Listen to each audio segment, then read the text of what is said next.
Hey there traders, this is Steve Murray, the market chartist for FX Explained, and our regular weekly MacroWatch update for the week commencing the 20th of September 2021. Growth and inflation worries extend risk-off moves. Let's kick off by looking at the macroeconomic and geopolitical developments over the past week.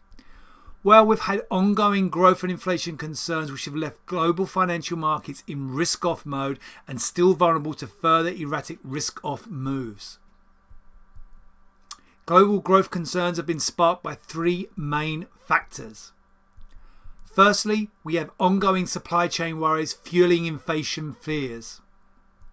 Second, inflation worries have put the spotlight on central banks, and in particular the Fed, and the possible removal of the super easy monetary policy that we've seen throughout the global pandemic.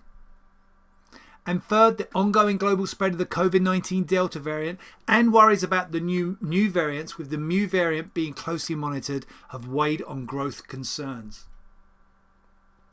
Given inflation concerns are high, however, the lower than expected US CPI data last week, coming in at 4.0% with consensus around 4.2%, did little to calm market worries.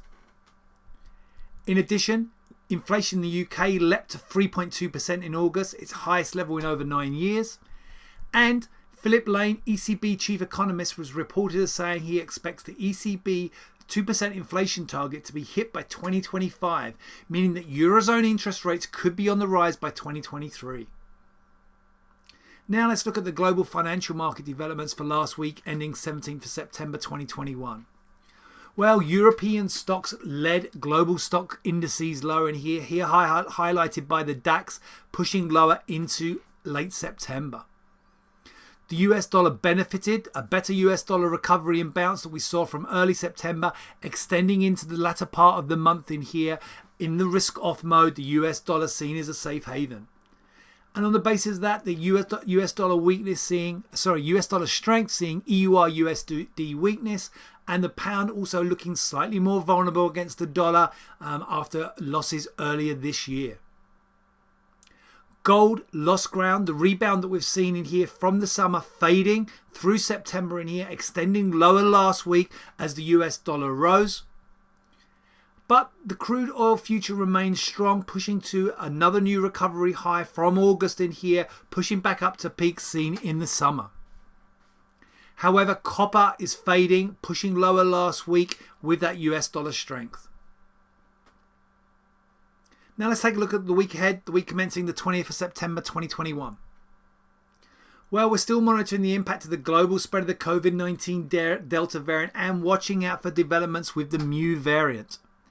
And we're going to continue to check for possible new national lockdown restrictions or for further global lockdown easings. On the central bank side, we have a busy week. So we get the Reserve Bank of Australia meeting minutes released on Monday. Then Bank of Japan interest rate decision statement and press conference comes on Wednesday, alongside the FOMC, the Fed interest rate decision statement and press conference, also Wednesday. And then we get the Bank of England interest rate decision on Thursday. And on the data front, we have nothing really of note Monday. We get that RBA meeting minutes released on Tuesday, along with Australian retail sales. Wednesday brings the Bank of Japan and US FOMC interest rate decisions, statements and press conferences. Then we get Thursday, the Global Market Manufacturing and Service Flash PMI, Bank of England interest rate decision, statement and press conference, and Canadian retail sales. And on Friday, we get Japanese CPI and the German IFO business climate. I'm going to wish you all a great trading week. Please do stay safe out there. And don't forget to hit that like button and also follow us on our YouTube channel. And I'll be back with you next week for another Macro Watch. So traders, don't forget to catch us on the next FX Explained Macro Watch and all the great content on fxexplained.co.uk.